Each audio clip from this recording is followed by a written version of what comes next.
Good morning বৃত্তাল, আপনাদের সঙ্গে আমি অনিন্দিতা। চোখ রাখবো আজকের খবরের মর্নিং আপডেটে। আজকের আবহাওয়া কেমন যাবে জেনে নেব। আমাদের সঙ্গে টেলিফোনে রয়েছেন আমাদের প্রতিনিধি, জেনে নিন তার থেকে আজকের আবহাওয়ার রিপোর্ট। দেখো অনিন্দিতা, উত্তরবঙ্গ কৃষি বিশ্ববিদ্যালয়ের আবহাওয়া দপ্তর থেকে পাওয়া বার্তা অনুসারে আজ কিন্তু উত্তরবঙ্গের সর্বত্র ঝলমলে আকাশ থাকবে, রৌদ্র করজ্জ্বল সারা দিন থাকবে, এমনটাই পূর্বাভাস আবহাওয়া দপ্তরের। পাশাপাশি দার্জিলিং হিমালয়ের কোথাও কোথাও কিন্তু সাময়িকভাবে কিন্তু একটা কুয়াশার সৃষ্টি হতে পারে, তবে সামগ্রিকভাবে কিন্তু নীল আকাশ থাকবে দার্জিলিং হিমালয়ের পার্বত্য অংশে। অপরদিকে উত্তরবঙ্গের সমতল অঞ্চলে কিন্তু তাপমাত্রা একদম দিনের বেলা তাপমাত্রা 20 থেকে 22 ডিগ্রি সেন্টিগ্রেড এবং রাতের দিকে তাপমাত্রা 12 থেকে 13 ডিগ্রি সেন্টিগ্রেড থাকবে, এমনটাই পূর্বাভাস আবহাওয়াবিদদের। পাশাপাশি বৃষ্টির কোনো পূর্বাভাস নেই এবং যারা শস্য চাষ করছেন, সবজি চাষ করছেন, তাদের জন্য প্রয়োজনীয় সতর্কতা হিসাবে কৃষি দপ্তরের সাথে যোগাযোগ করার পরামর্শ দিয়েছে উত্তরবঙ্গ কৃষি বিশ্ববিদ্যালয়ের আবহাওয়া দপ্তর। অনিন্দিতা, জেনে নেব গত 24 ঘন্টার খবরের দুরন্ত আপডেট। বৃহস্পতিবার দুপুরে হঠাৎই রায়গঞ্জ হেড পোস্ট অফিস ও সংলগ্ন পাসপোর্ট কেন্দ্রে বোমা বিস্ফোরণের হুমকি সংক্রান্ত একটি ইমেল আসতেই পরিস্থিতি উত্তপ্ত হয়ে ওঠে।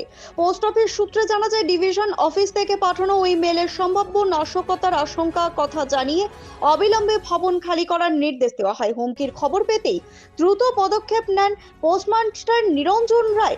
অফিসে উপস্থিত সমস্ত গ্রাহক ও কর্মীদের নিরাপদ দূরত্বে সরিয়ে দেওয়া হয়। পাশাপাশি বিষয়টি জানানো হয় রায়গঞ্জ থানাকে। খবর পেয়ে রায়গঞ্জ থানার আইসি উদয় শঙ্কর ঘোষের নেতৃত্বে বিশাল পুলিশ বাহিনী ঘটনাস্থলে পৌঁছায়।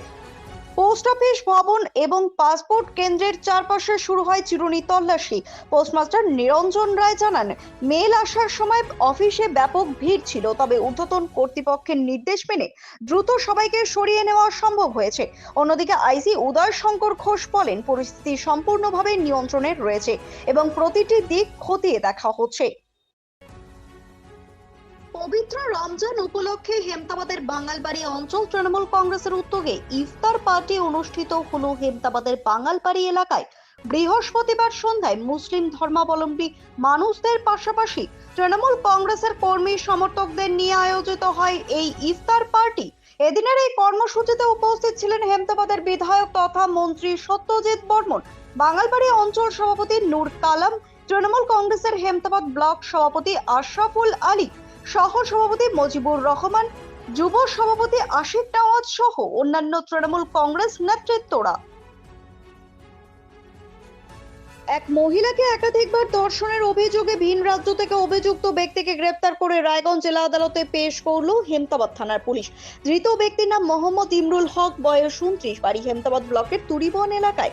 বৃহস্পতিবার ধৃতকে 5 দিনের পুলিশি হেফাজত চেয়ে আদালতে পেশ করে হেমতাবাদ থানার পুলিশ। পুলিশ সূত্রে জানা গিয়েছে, ফেব্রুয়ারি মাসের 10 তারিখ কাস্তারই এলাকার এক মহিলা হেমতাবাদ থানায় লিখিত অভিযোগ দায়ের করে। এরপর পুলিশ অভিযুক্ত ব্যক্তিকে চলতি মাসের 24 তারিখ লখনৌয়ের সন্ট্রিলা থেকে গ্রেপ্তার করে। ধৃতকে এদিন 5 দিনের পুলিশি হেফাজত চেয়ে আদালতে পেশ করে পুলিশ। উত্তর দিনাজপুর জেলার ইসলামপুর মহকুমা আদালত চত্বরে আচমকাই বোমা আতঙ্ক ছড়িয়ে পড়ে। আদালত প্রাঙ্গণে একটি সন্দেহজনক বস্তু পড়ে থাকতে দেখেন স্থানীয় আইনজীবী ও কর্মীরা। এরপরই বিষয়টি পুলিশকে জানানো হয়। খবর পেয়ে ইসলামপুর থানার পুলিশ দ্রুত ঘটনাস্থলে পৌঁছায় এবং পুরো এলাকা ঘিরে ফেলেন। নিরাপত্তার স্বার্থে আদালত চত্বর আংশিকভাবে খালি করে দেওয়া হয়। বোমা স্কোয়াড ও বিশেষ প্রশিক্ষিত দল ঘটনাস্থলে পৌঁছে তল্লাশি অভিযান শুরু করে। সন্দেহজনক বস্তুটি পরীক্ষা করে দেখা হচ্ছে। আদালতে আগত সাধারণ মানুষ ও আইনজীবীদের মধ্যে সাময়িক আতঙ্ক ছড়ালেও পুলিশ পরিস্থিতি নিয়ন্ত্রণে আনে।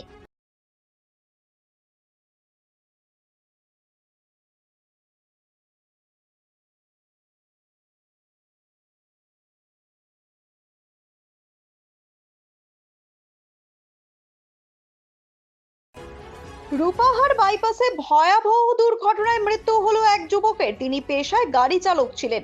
তার বাড়ি দেবীনগর সংলগ্ন মারাইকুড়ায়। এই বিষয়ে জানা যায়, অন্যান্য দিনের মতো বুধবার গাড়ি নিয়ে কাজে বেরিয়েছিলেন। আনুমানিক রাত 9টার পর রূপাহারের বাইপাসে অন্য একটি গাড়ি ক্রসিং এর সময় দুর্ঘটনার কবলে পড়েন। মৃতের নাম বিজয় সরকার, তার বাড়ি মারাইকুড়ায়। বয়স আনুমানিক 30 বছর। তার পরিবারে বাবা ও মা এবং এক বোন রয়েছে।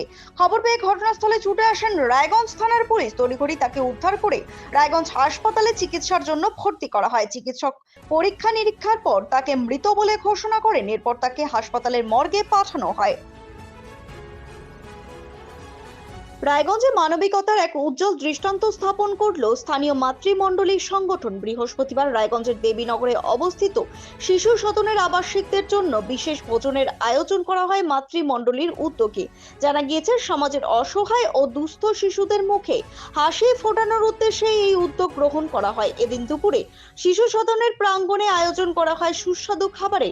লুচি, তরকারি, ফল ও মিষ্টি সহ নানা ধরনের চকলেট পরিবেশন করা হয়। আবাসিকদের মধ্যে শিশুদের আনন্দঘন উপস্থিতিতে মুখর হয়ে ওঠে গোটা পরিবেশ।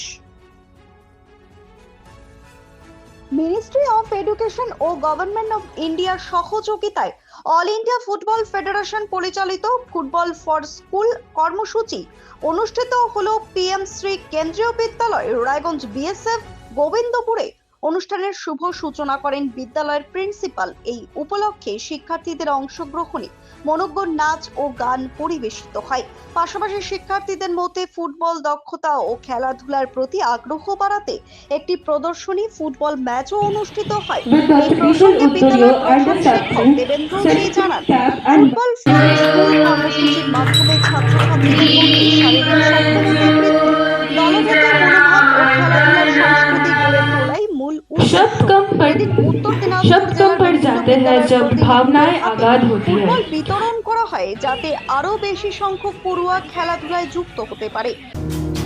গুড মর্নিং বৃত্তান্ত আজ এই পর্যন্তই। ঘরে বাইরে খবরে থাকুন, চোখ রাখুন নিউজ বৃত্তান্তে। নিউজ বৃত্তান্ত, হলুদ নয়, স্বচ্ছ।